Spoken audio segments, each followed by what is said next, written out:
berita. Kalimat berita, pernyataan. Gitu. Jadi kalau misalkan siswa kita, peserta kita diminta untuk isian singkat, nanti soalnya dalam bentuk pernyataan atau kalimat berita, ya, pernyataan kalimat berita. Nah, sementara itu soal jawaban singkat, namanya jawaban berarti dia dari bentuk soal. Nah, jawaban singkat disusun dalam bentuk pertanyaan. Nah, intinya kita bisa kita titik. Untuk isian singkat, dia tidak menggunakan tanda tanya dalam soalnya ya. Tapi untuk jawaban singkat, dia bentuknya pertanyaan. Maka nanti di ujungnya ada tanda tanya. Gitu. Ketika nanti kita bikin soal di Romawi 2, oh saya pengen ke anak murid saya isian singkat, maka jangan pakai tanda tanya, dia hanya bentuk pernyataan atau tanda bukan. Itu nanti ada soalnya. Tapi saya ingin murid saya, peserta saya menjawab jawaban singkat. Nah, berarti bentuknya nanti pertanyaan dikasih tanda tanya. Karena kita suka perhatikan soal itu ada yang Romawi 2 titik, tapi ada kok di buku itu pakai tanda tanya itu. Bedanya. Kalau campur gimana? Apanya? Nggak boleh. Romawi 2 dia ada 2 tadi. Ada isian singkat sama jawaban singkat. Gitu, isian singkat sama jawaban singkat. Maksudnya campur, dia ada jawaban singkat, ada isian singkat. Nah, itu nggak jadi masalah. Berarti intinya nanti di Romawi 2 itu perintahnya kerjakanlah sosok di bawah ini. Nah, ya, terima kasih Bu Ida. Tepuk tangan dulu dong, Mas Bapak Ida. Ya, ya, jadi bedanya gitu. Jadi boleh kita nanti jawablah pertanyaan di bawah ini. Nah, keunggulannya tadi, keunggulannya mencakup lingkup materi yang banyak karena dia meminta jawaban singkat, isian singkat, materinya bisa banyak. Gak hanya terbatas satu materi saja, misalkan kita tentang misalkan bahasa Indonesia, kita bahasa Indonesia tentang misalkan kita ingin misalkan ada gambar, bahasa Indonesia ada gambar, atau misalkan pelajaran tentang itu IPA, ada gambar rangkaian makanan, rantai makanan, ada yang disitu nanti produsen juga ada produsen 1, 2, nanti ada konsumen 1, 2 gitu. Dapat diskon dengan mudah, cepat dan objektif keunggulannya juga. Selain tadi dia materinya bisa banyak, skornya juga mudah. Biasanya kita kalau misalkan di Romawi 2, ya sudah, kalau misalkan kita pengen ngasih nilainya 1 soal poinnya 2, nah kita mudah tuh, kalau benar ya 2, karena kan dia jawabannya hanya 1 kata gitu. Kalau tadi rasa atau simbol atau angka, kalau matematika di angka. Keterbatasannya nah ini, jadi cenderung mengukur kemampuan mengingat. Memang kalau yang soal singkat itu biasa kita bisa mengukur peserta kita, dia dalam bentuk ingatan. Beda dengan misalkan nanti yang terbatas, tidak hanya yang ini, tapi dia bagaimana penalatan dia dalam menjawab. Next. Nah, kaidah penulisan soal isian. Nah ini kaidahnya.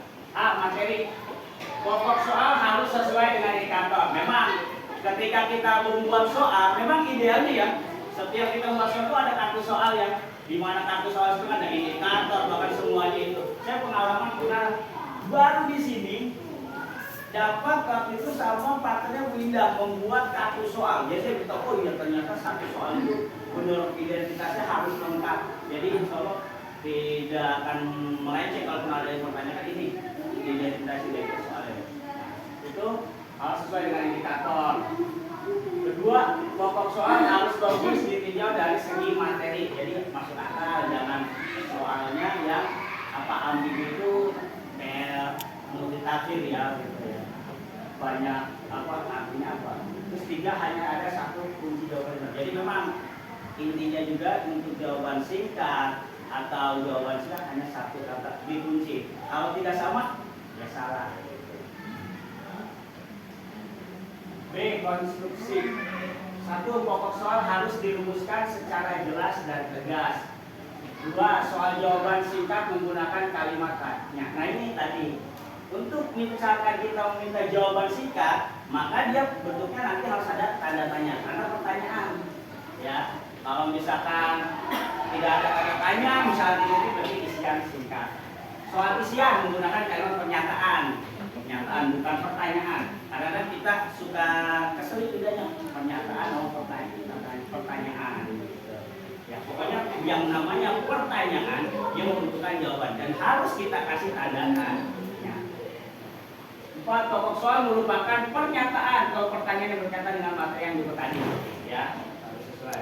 5. Pokok soal tidak memberi petunjuk ke arah jawaban. Jangan sampai dari kita buat soal menuju ke udah ada jawabannya di situ, udah ada jawabannya di pertanyaan. 6. Pokok soal tidak mengandung pernyataan yang bersifat negatif ganda tadi, Bos. Makanya harus jelas dia, harus jelas. 7. Gambar grafik, tabel, diagram, dan sinyal yang terdapat pada pokok soal harus jelas dan jika kita buat soal di nomor 2 tentang ini yang singkat dan jawab singkat, bisa kita ada grafik, gambar, tabel, harus jelas. Memang kadang-kadang kendalanya peserta didik itu ketika kita fotokopi ya nggak berwarna, memang harus sedia kita siap soalnya itu untuk menampilkan yang warna dalam bentuk misalkan pakai ini fokus. 8. Setiap butir soal dalam satu paket tes yang sama tidak boleh berisi informasi yang bisa mempengaruhi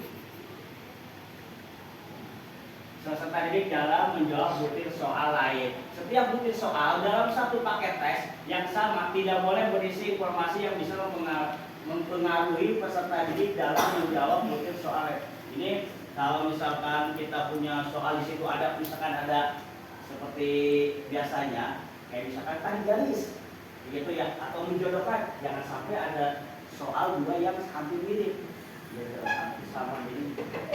9. Jawaban yang dituntut oleh soal harus singkat dan pasti, yaitu berupa kata, frase, angka, simbol, tempat dan itu. Jadi pada intinya karena dia meminta jawaban singkat, maka soalnya pun harus singkat. Oke, bahasa. Setiap soal harus menggunakan bahasa yang sesuai dengan kaidah bahasa. Tetap memang ketika kita membuat soal, ya kita tetap berpegang teguh sama kata baku bahasa Indonesia yang baik dan benar. 2. Setiap soal harus menggunakan bahasa yang komunikatif. Bahasa yang komunikatif bisa dipahami gitu. Jangan sampai menggunakan bahasanya, misalkan kita di Jakarta, ya bahasa yang peserta didik kita paham.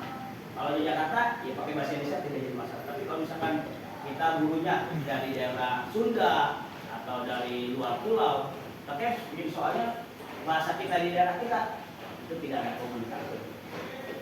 Tidak menggunakan bahasa yang berlaku setempat, terutama jika soal akan digunakan untuk daerah lain atau nasional. Nah ini tadi, kalau misalkan kita buatnya untuk skalanya nasional, itu misalkan jangan ya kita bahasa kita saja, misalkan seperti misalkan Pak, saya biasa di Jakarta pakai bahasanya kayak misalkan lu gue mau itu kan bahasa Betawi ya. Kalau misalnya untuk ke daerah lain ya pakainya bahasa Indonesia, saya kamu. Terus teknik penulisan soal isian, hal-hal penting yang harus diperhatikan. Gambar, kalimat atau slogan tidak mengandung unsur iklan, promosi produk, komersial, iklan atau instansi, nama sekolah, nama wilayah.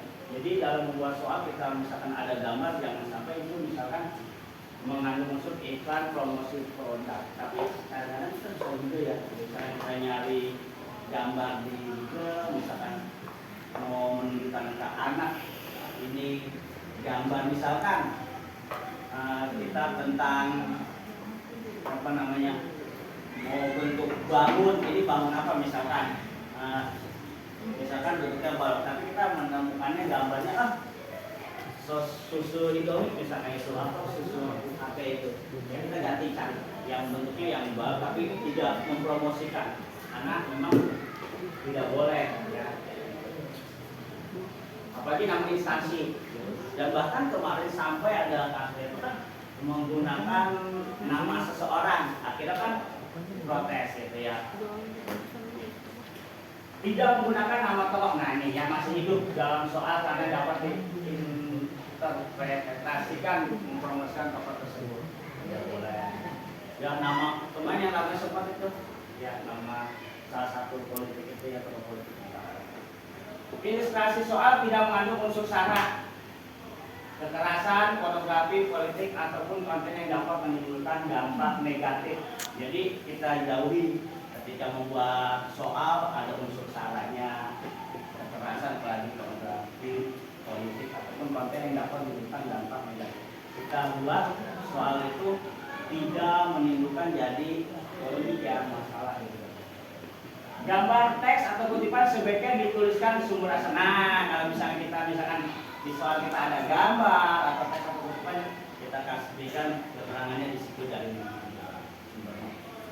Tata letak gambar diusahakan konsisten. Nah, bentuk gambarnya misalkan inginnya landscape, misalkan kalaupun misalkan bentuknya portrait atau misalkan gambar dulu, misalkan contohnya perhatikan gambar di bawah ini, misalkan ya udah berarti di bawahnya, jangan yang atas perhatikan gambar di bawah ini, nanti yang berikutnya perhatikan gambar di samping, berarti itu tidak konsisten. Nah ini contoh soalnya. Nah ini contoh perhatikan gambar Anda makanan pas kamu itu. Berdasarkan tersebut sawi dan bunga sepatu berperan sebagai ini, lihat dulu isian singkat atau buat jawaban singkat. Ini saya gambarkan Ya, betul, isian singkat. Tepuk tangan untuk Miss Ring. Karena tadi ya, untuk kita udah paham berarti artinya kita udah bisa menganalisis, oh ini mah nyanyi isian singkat karena tidak ada tanda tanya. Makanya berdasarkan tersebut ada gambar sawi bukan berperan sebagai dia satu, yaitu bentuknya production. Ya, production. Next. Nah ini apa nama pulau yang digunakan oleh tanda panah, tanda tanya. Dan di sini selain ada belakang tanda tanya, diawali dengan kata tanya. Ya. Kata tanya apa aja tuh? Apa? Siapa? Di mana? Kapan? Bagaimana? Satu lagi apa? Mengapa? Nah ini kita ini jawaban singkat ya. Mengapa nggak bisa jadi singkat? Nah, kalau ini kan tadi kalau ada tanda tanya, dia mengapa? Kalau mengapa nanti pakai dia biasanya di uraian ya. Ya, uraian. Ini tanda tanya ada kata tanya.